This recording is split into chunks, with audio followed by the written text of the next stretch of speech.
안녕하세요 여러분, 동락북스 이현숙입니다. 여러분, 실크로드 하면 뭐가 떠오르시는가요? 저는 광활하게 펼쳐진 사막, 끝없는 산맥의 이어짐, 그리고 왠지 낙타가 떠올라요. 낙타를 타고 가는 대상인들. 실크로드는 여러분이 꼭 한번 가보셨으면 하는 세계적인 장소 중에 하나겠죠. 저도 물론 가보고 싶습니다. 실크로드에 도착했을 때 느껴지는 그 광활함, 작은 인간의 힘으로는 감히 측량해 볼 수 없는 그 위대함을 느껴볼 수 있지 않을까. 자, 그런데 그 실크로드의 주인공 중에는요, 저희 조상들도 있습니다. 누군지 아시겠어요? 제가 지금 들고 있는 해초, 그리고 고선지 장군과 장보고입니다. 장보고는 육지 실크로드가 아니라 바다 실크로드겠죠. 오늘 여러분에게 소개해드릴 책은요, 아카네 주니어 출판사에서 나온 실크로드로 배우는 세계 역사라는 시리즈입니다.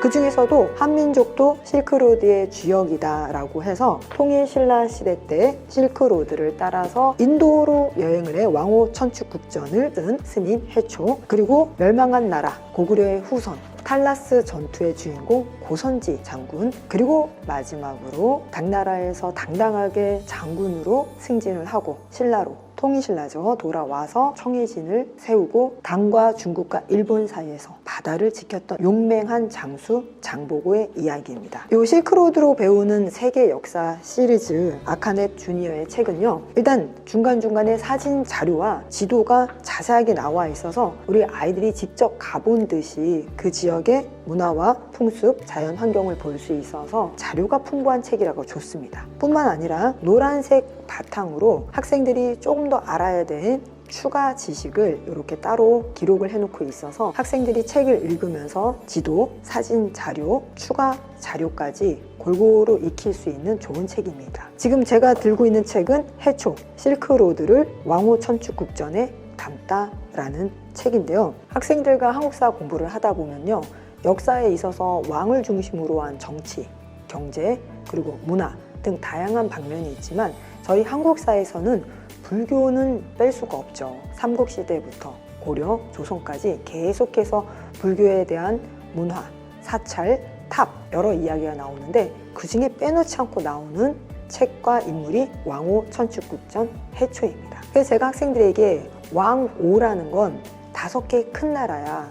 천축은 부처님의 나라를 천축이라 그래. 그러면 부처님의 나라를 갔는데 거기서 5개의 큰 나라를 이분이 보고, 아, 그 나라 사람들은 이렇게 생활을 하고 그 나라의 땅은 이렇게 생겼고 그 나라의 풍습은 이래라고 적어 놓은 책이 왕호 천축국전이야. 그럼 우리 학생들이 피상적으로 그렇구나, 부처님의 나라에 갔구나, 인도구나. 거기에 그때는 통일왕국이 아니라 여러 나라로 쪼개져 있었는데 그 중에서도 5개의 큰 나라를 갔다 온 책이구나 라고 피상적으로 이해를 합니다. 그렇기 때문에 역사 공부를 하고 난 뒤에 이렇게 학생들에게 왕호 천축국전이 어떤 책이고 해초는 도대체 어떤 분이고 그분이 걸어갔던 길에 무엇을 보고 어떤 길을 통해서 걸어갔고 그곳은 어떤 환경과 풍경이 있었는지 이 책을 통해서 보다 실감 있게 왕호 천축국전 그리고 해초를 이해할 수 있습니다. 뿐만 아니라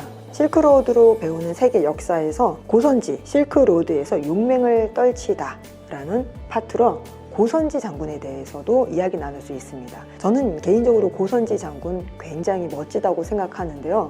삼국이 통일할 때 고구려가 668년도에 나당연합에 결국은 멸망합니다. 역사책에는 멸망했다라는 짧은 문장으로 끝이 나지만 그 이후에 고구려 유민들은 어떻게 되었을까요? 굉장히 많은 수의 고구려 유민들이 당나라 군의 위협을 받고 영주 지역으로 옮겨갑니다. 영주 지역이 어떤 지역이었을 것 같으세요? 이 그림에서 보듯이 정말 삭막한 곳이었습니다. 그곳에서 나라가 멸망한 고구려 유민들은 어떤 삶을 살았을까요? 너무 가슴 아프지 않나요? 고선지라는 한 사람의 삶을 통해서 고구려 유민들 전체의 삶을 유추해 볼 수 있는 책입니다. 역시 이 책 속에도 고선지 장군이 소발육국 정벌, 석국 정벌, 탈라스 전투를 위해서 이동했던 경로가 자세하게 지도로 표시되어 있습니다. 이 책을 읽는 학생들은요, 단순히 고선지 장군이란 한 사람에 대해서만 배우는 게 아니라 중국 그 대초원의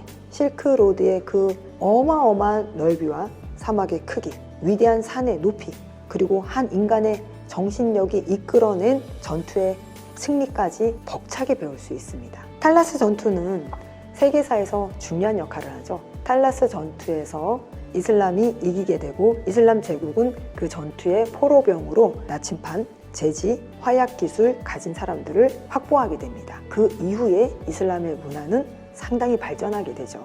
물론 이슬람의 나침반, 화약, 제지 기술은 그 다음 유럽으로 전달이 되고요.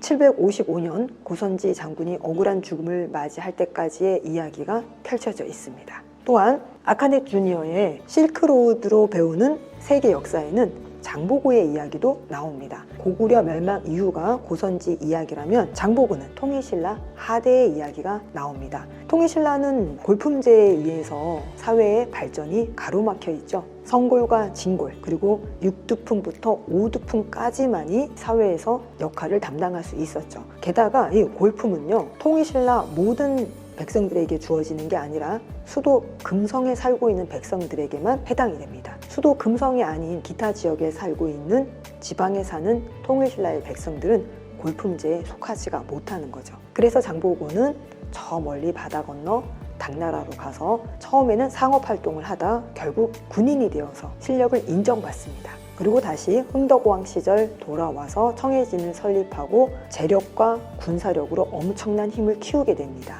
많은 학생들이 장보고의 이야기를 읽으면서 아쉬워하는 게 그 정도의 군사력과 재력이면 자기가 왕이 됐을 텐데 왜 안 됐을까 궁금하다라고 많이 얘기를 하는데요. 우리 시대의 사람들의 생각과 그 당시 800년대 시대 사람들의 생각은 같지는 않겠죠. 그들에게 있어서 왕은 정말 신이 내려주신 범접할 수 없는 특별한 존재였을 테니까요. 역시 장보고 이야기도요, 아주 다양한 사진 자료가 실려 있습니다. 바다 실크로드가 사막 실크로드, 즉 육지 실크로드와 무엇이 다른지 충분한 사진 자료로 우리 학생들이 이해할 수 있도록 실려 있습니다. 아직도 중국에서는요, 장보고 동상이 이렇게 남아 있고요, 여전히 그들 역사의 한 부분으로서 장보고를 숭배하고 있다고 하네요.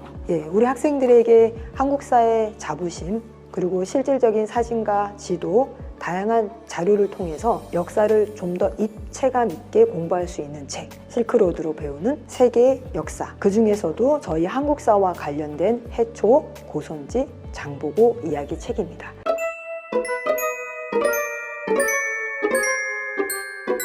우리 학생들과 조금 시간을 내셔서요, 이렇게 역사를 입체적으로 공부할 수 있는 책, 즐겁게 눈으로 배울 수 있는 책 읽어보면 어떨까요? 지금까지 동락북수 이현숙이었습니다. 좋아요와 구독 많이 부탁드립니다. 감사합니다.